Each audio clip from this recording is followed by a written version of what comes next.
제자들에게 묻습니다. 사람들이 인자를 누구라 하느냐? 그때 제자들이 이렇게 대답합니다.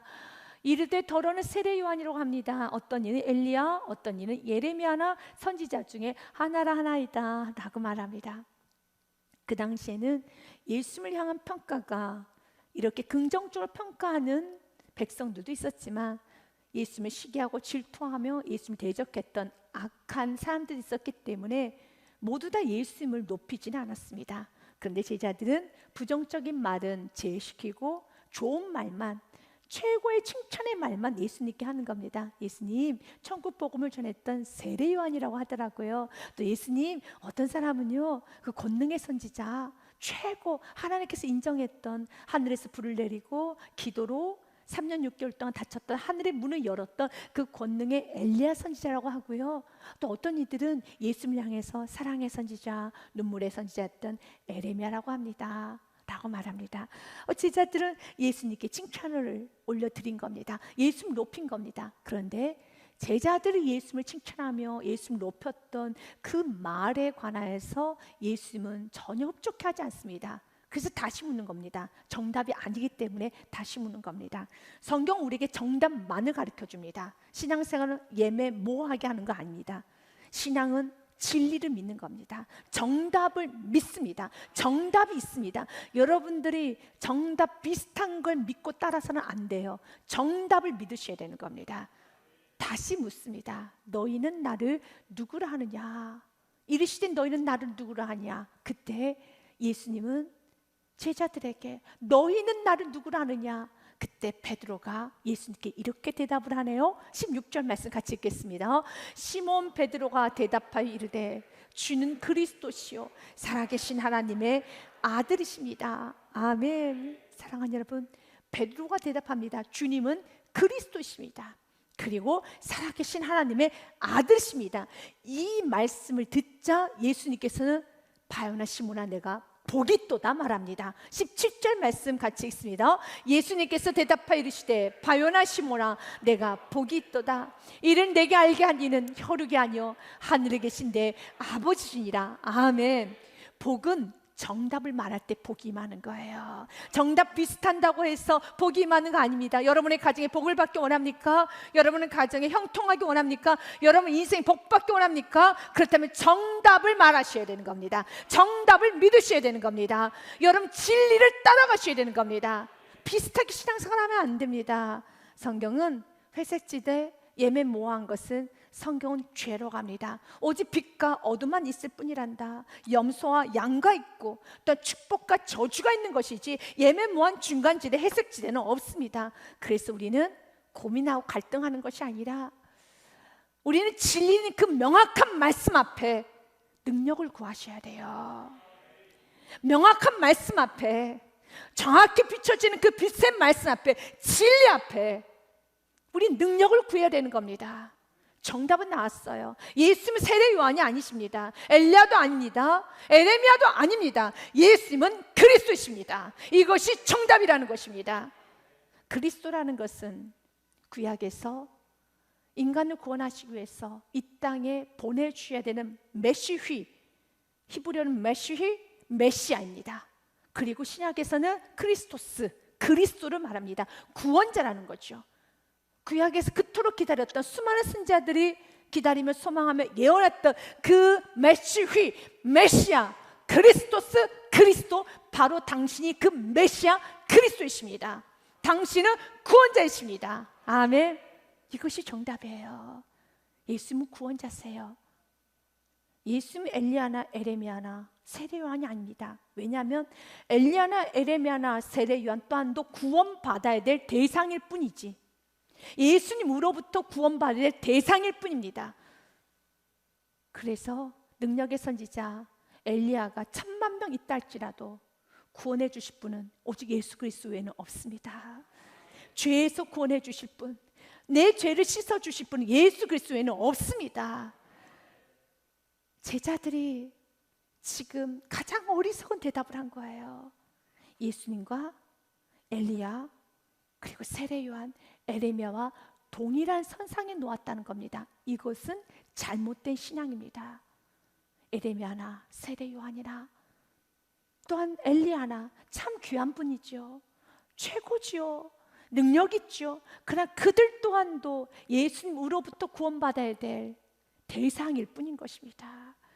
그래서 우리 예수님께서는 너희는 나를 누구라 하느냐 했을 때 베드로가 정확히 대답합니다.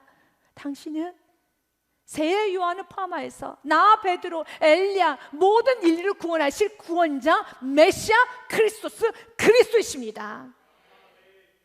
예수님만이 그리스도셔요. 마태복음 17장 말씀에 보면은 예수님께서 흰옷을 입은 것처럼 천사와 같이 하얗게 변화된 변화산의 사건이 기록이 되어 있습니다. 예수님은 하얗게 변하고 난 후에 모세와 엘리야와 대화를 하고 있는 그 모습을 베드로와 야고보와 요한이 보게 됩니다. 너무 놀랐어요. 정말 흰 빛과 같은 그 찬란함을 보았을 때 베드로는 너무 놀래합니다. 그래서 예수님께 이런 말을 해요. 베드로가 예수께 여쭈어 이르되 주여 우리가 여기 있는 것이 좋사오니 만일 주님께서 원하시면 내가 여기서 초막 셋을 짓되 하나는 주님을 위하여 하나는 모세를 위하여 하나는 엘리야를 위하여 하리이다 라고 말합니다. 그런데 성경 그 말을 할 때 아주 싫어하셨어요. 그 말을 할 때 성경은 그 베드로의 말을 할 때 그건 답이 아니지, 그건 잘못된 신앙이지. 그래서 성경은 모세와 엘리야를 치워버리십니다. 말할 때 하나는 주를 위하여 하나는 모세를 위하여 하나는 엘리야를 위하여 그 말을 할 때 호련히 빛난 구름이 그들을 덮으며 구름 속에서 소리가 나서 이르시되 이는 내 사랑하는 아들이요 오직 포커싱은 예수 그리스도만 받으셔야 되는 것입니다. 내 기뻐하는 자니 너희는 그의 말을 들으라. 아멘. 오직 예수의 말만 들어야 되는 겁니다. 그리고 연이어 제자들을 위해서 8절 말씀에 보면 제자들이 눈을 들고 보매 오직 예수 외에는 아무도 보이지 아니하더라. 눈에 보이지 아니에요. 다 치워버리신 겁니다. 엘리야는 참 귀하죠. 모세 너무 귀하죠. 그러나 예수님이 나타나면 다 사라져야 되는 거예요. 여러분의 경험, 지식, 계획, 생각, 여러분 물질 귀합니다. 건강, 지식 너무 귀합니다. 그러나 그런 모든 것들도 예수 그리스도 앞에는, 말씀 앞에서는 다 내려놓을 수 있어야 돼요. 예수님이 나타나시면, 예수의 말씀이 선포되면, 예수의 말씀이 선포되면 내 생각은 버릴 수 있어야 돼요. 생각 자체가 나쁜 게 아닙니다. 감정, 계획, 물질, 인맥, 여러분 지식 너무 귀해요. 마치 에레미야처럼요, 엘리야처럼요. 그러나 예수님이 내 눈에 들어왔으면 에레미야와 엘리야는 내 시야에서 벗어나야 되는 겁니다. 오직 예수 외에는 보이지 않아야 되는 것입니다. 하나님 말씀 선포되었을 때는 그 말씀 앞에서는 모든 생각은 내려놓고 그 말씀 앞에 내 생각을 집중해야 되는 겁니다. 모든 상황은 말씀에 여러분 맞춰가야 되는 것입니다. 여전히 베드로의 눈에는 예수님도 너무 좋지만 모세도 보이고 엘리야도 보이고 예레미야도 보이고 세례 요한도 보이고 그러면 안 되지. 구원자는 예수 그리스도야. 구원자는 예수 그리스도이셔. 아멘. 우리가 예수님만이 구원자라는 이 믿음을 가지고 나아갈 때 음부의 권세가 이기지 못하는 것입니다. 찰스 스프르존 목사님은 이 부분에 있어서 예수님께 온전히 영광 올려드려야 되는데 예수님도 보이고 동일하게 사람도 보이면서 예수님께만 집중해야 되는 그 영광을 나눠서 영광 올려드리는 그 모습을 보면서 한탄하며 이런 고백을 합니다. 주님을 높이고 또 높이고 예를 써도 혀가 어찌나 둔하고 느린지 혀를 깨물고 싶을 정도입니다. 우리가 예수를 높이 칭송하는 법을 알 수만 있다면 얼마나 좋겠습니까?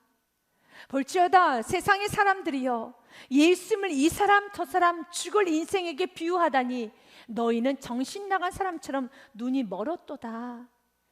태양을 개똥벌레 빛에 비유하다니 말이 되겠는가? 전사들과 천사장들이여 올지어다 와서 그대들의 불붙는 언어로 우리를 도우라. 지금 스폴저 목사님 보기에는 우리가 예수님을 여러분 사람도 같이 비교하면서 예수님도 보이고 사람도 보이고 예수님께만 집중하지 못하는 그 모습이 마치 정신 나간 사람들처럼 보인다는 겁니다. 어찌 개똥벌레하고 저 해와 비교할 수 있겠느냐? 비교할 수 없지. 어찌 예수님을 이 사람 저 사람 죽을 인생에 비유하니? 어떻게 예수님과 엘리야를 에레미야를 동일한 선상에 놓을 수 있겠느냐? 그럴 수는 없지. 이건 정신이 나간 행동이지 생각이지 라고 말을 하는 것이에요. 맞습니다. 여러분, 우리가 어찌 예수님의 말씀과 세상에 있는 모든 논리와 갈등해야 될 그런 계제가 되겠습니까? 갈등할 가치가 없는 겁니다.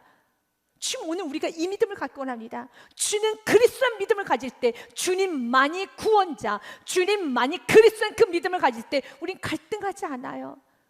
유혹을 하여도 나를 끌어당겨도 그 길은 진리의 길이 아닌데, 그 길은 생명의 길이 아닌데 오직 생명을 주실 분, 내 영을 회복시켜 주실 분, 오직 길과 진리 예수 안에 있기 때문에, 생명 예수 안에 있기 때문에 당신 나를 끌어당겨서 넓은 길로 가라고 나를 유혹해도 나는 당신의 말이 가치 없이 느껴집니다.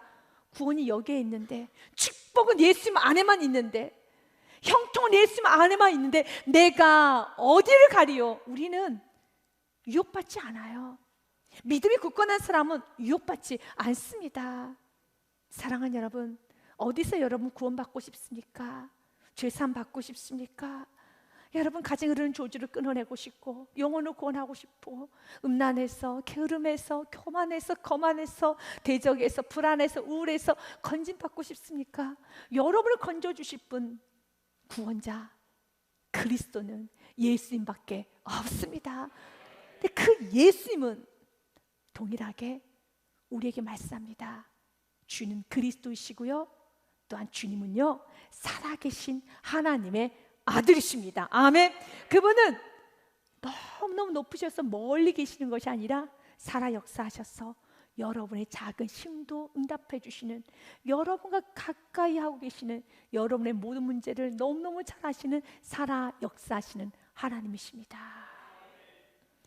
우리 주님은 오늘도 살아 역사하여 주십니다. 이 고백을 들었던 우리 예수님께서는 바요나 시몬아, 참 내가 복이 있도다. 이를 알게 하니는 혈육이 아니요 너의 생각이 아니라 하늘에 계신 내 아버지시니라. 이것은 은혜입니다 라고 말을 하면서 축복의 말씀을 선포하기 시작합니다. 18절 말씀 같이 읽습니다. 또 내가 내게 이르노니 너는 베드로라. 내가 이 반석 위에 내 교회를 세우리니 음부의 권세가 이기지 못하리라. 아멘. 이제 너는 시몬이 아니야. 흔들리는 갈대가 아니야. 너는 베드로야. 영원히 들리지 않는 반석인 베드로야. 내가 이 반석에 너의 고백 위에 주는 그리스도시요 살아계신 하나님의 아들이십니다라는 그 믿음의 고백 위에 내가 교회를 세우리니 음부의 권세가 이기지 못하리라. 지금 우리가 살고 있는 세상에는 음부의 권세, 지옥의 권세, 죽음의 권세, 파괴, 멸망의 권세가 있어요. 그래서 사단 마귀는 우는 사자와 같이 우리를 죽음으로, 지옥으로, 파멸로 끌어가기 위해서 여러분 호시탐탐 노리고 있어요. 음부의 권세가 있어요. 힘이 있습니다. 그런데 이 세상에 공중권세를 잡고 있어도, 사단이 공중권세를 잡고 있어도, 베드로 같은 고백을 하고 있는 성도가 모여있는 교회, 베드로 같은 고백을 하고 있는 그 성도들의 가정은 음부의 권세가 이기지 못합니다. 어떤 고백을 해야 되겠습니까? 사단이 공중권세 잡고 있는 이 세상에서 우리가 이길 수 있는 거 한 가지입니다. 주님만이 그리스도이십니다. 또한 그 주님은 살아 역사하십니다 라고 날마다 고백하며 나아가는 성도들이 모여있는 교회, 음부의 권세가 이기지 못해요. 여러분, 주는 그리스도이시며 살아 역사하십니다 라고 고백하며 나아가는 가정, 음부의 권세가 이기지 못합니다. 사무엘 여러분 상의 말씀에 보면은 5장에 보면 이런 사건이 있어요. 블레셋과의 전쟁에서 이스라엘 백성들이 대패를 합니다. 그리고 블레셋 사람들은 이제 이스라엘 백성들과의 전쟁에서 이겼다는 그 상징적인 의미로 이스라엘 백성들이 믿고 있는 하나님을 상징하는 언약궤를 탈취해서 가지고 갑니다. 그리고 자신이 믿고 있는 주신이었던 다콘 신전에다가 그 언약궤를 갖다 놓습니다. 그 이유는 우리 신이 너희들 믿는 하나님보다 훨씬 더 강한 신이야 라는 것을 보여주기 위해서 언약궤를 다콘 신전에다 갖다 놓습니다. 하나님께서 힘이 없으셔서, 하나님께서 정말 무능하셔서 이스라엘 백성들을 도와주지 않는 건 아닙니다.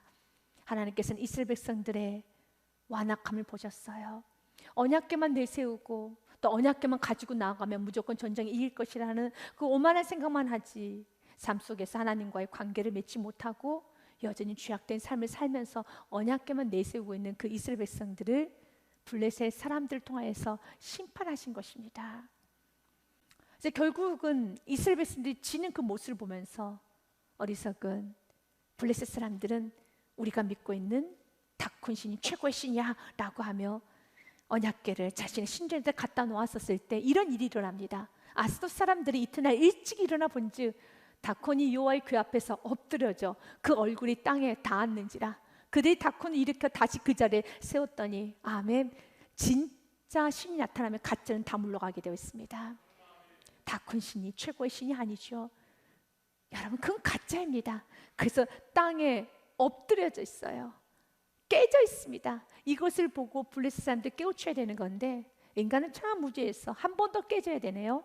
4절 말씀해 보니 그 이튿날 아침에 그들이 일찍 일어나 본즉 다콘이 여호와의 궤 앞에서 또다시 엎드러져 얼굴이 땅에 닿았고 그 머리와 두 손목은 끊어져 문지방에 있고 다콘의 몸뚱이만 남았더라. 판판이 깨집니다.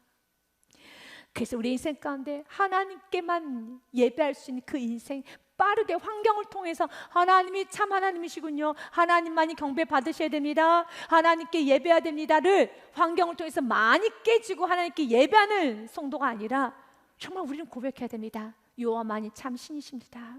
어디 여호와만이 하나님이십니다. 여호와 외에는 없습니다.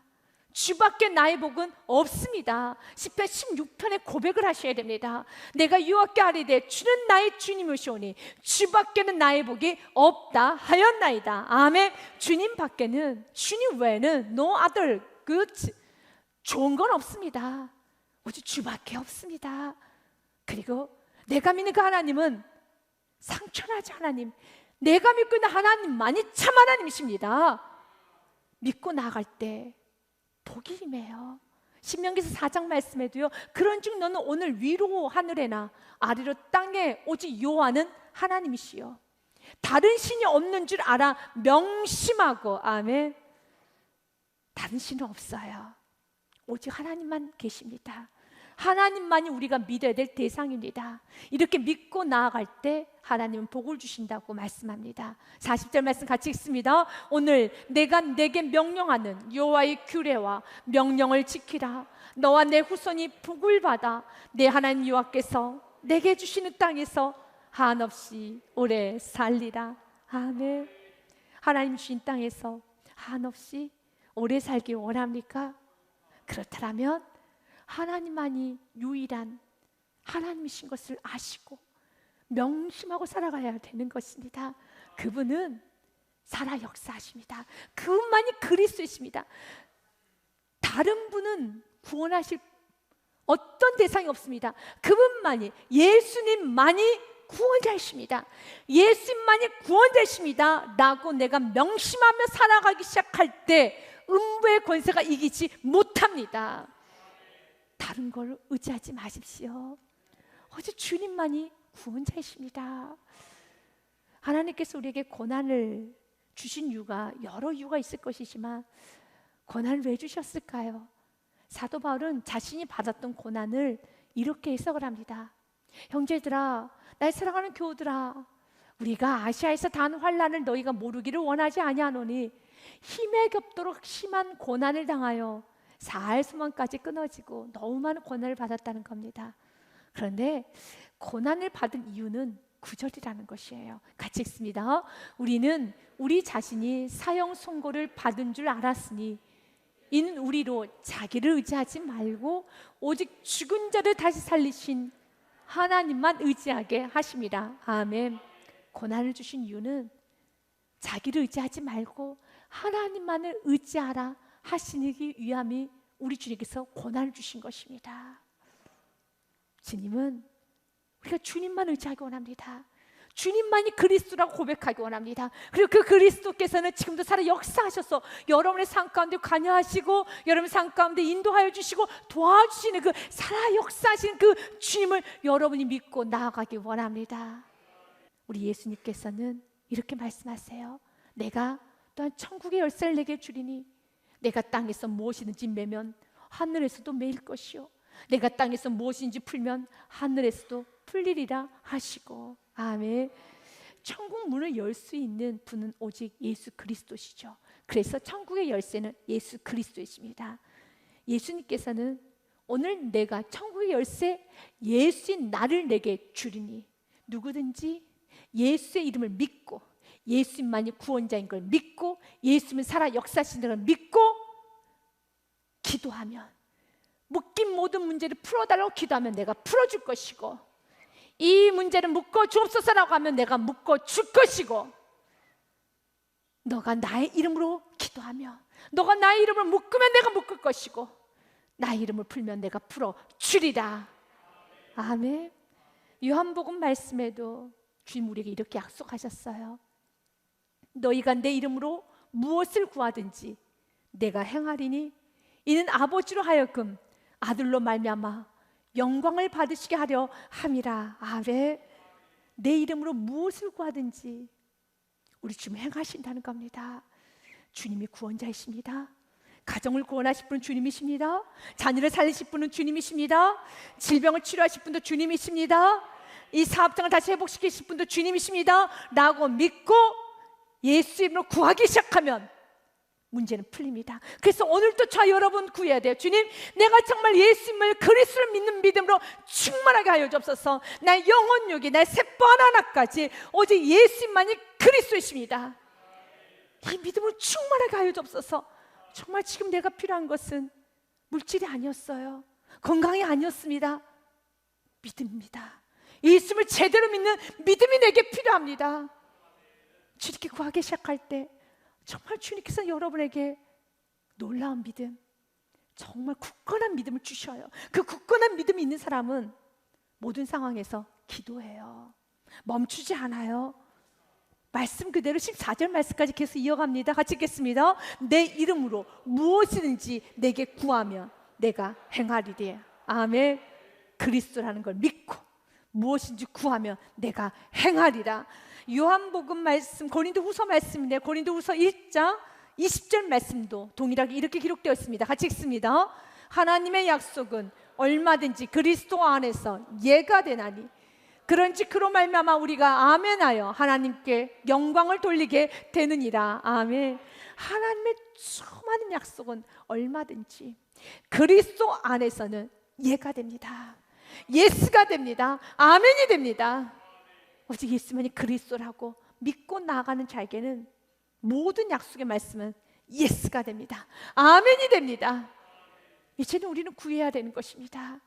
이제는 우리 예수 그리스도를 온전히 믿고 구해야 되는 것입니다. 더 나아가서 천국의 열쇠를 문자 그대로 해석을 할 때 너무 귀한 은혜가 있습니다. 천국의 열쇠, 천국의 문을 여는 열쇠 누구입니까? 예수 그리스도죠. 맞습니다. 예수 그리스도 복음, 바로 우리 앞에 저 영혼에게 복음의 문, 천국의 문이 닫혔지만 내게 천국의 열쇠가 있기 때문에, 나에게 예수 그리스도가 있기 때문에, 나에게 복음이 있기 때문에 내가 예수 그리스도 복음을 전하면 그 영혼 앞에 천국 문이 열립니다. 내가 복음이신 예수 그리스도, 천국의 열쇠이신 예수 그리스도를 내가 전하기 시작할 때 그 영혼에게 복음, 천국의 문이 열립니다. 여러분, 이보다 더 행복하고 황홀한 인생은 어디 있겠습니까? 여러분이 만나는 많은 사람들에게 천국의 문이 닫혔는데 내게 천국의 열쇠가 있어. 내가 너에게 열쇠 하나 줄게. 내가 너에게 열쇠 줄게. 무슨 열쇠? 천국의 열쇠. 예수 그리스도 복음을 전하십시오. 그 영혼이 천국 들어가게 되는 겁니다. 천국의 문이 열리는 겁니다. 주님께서는 천국의 문의 연의 열쇠를 우리에게 주셨어요. 내 손에 들려주었습니다. 복음이 지금 내 손 안에 있습니다. 예수 그리스도가 지금 나에게 있습니다. 내 입술을 통해서 예수 그리스도를 전하는 겁니다. 천국의 문을 열어주는 것입니다.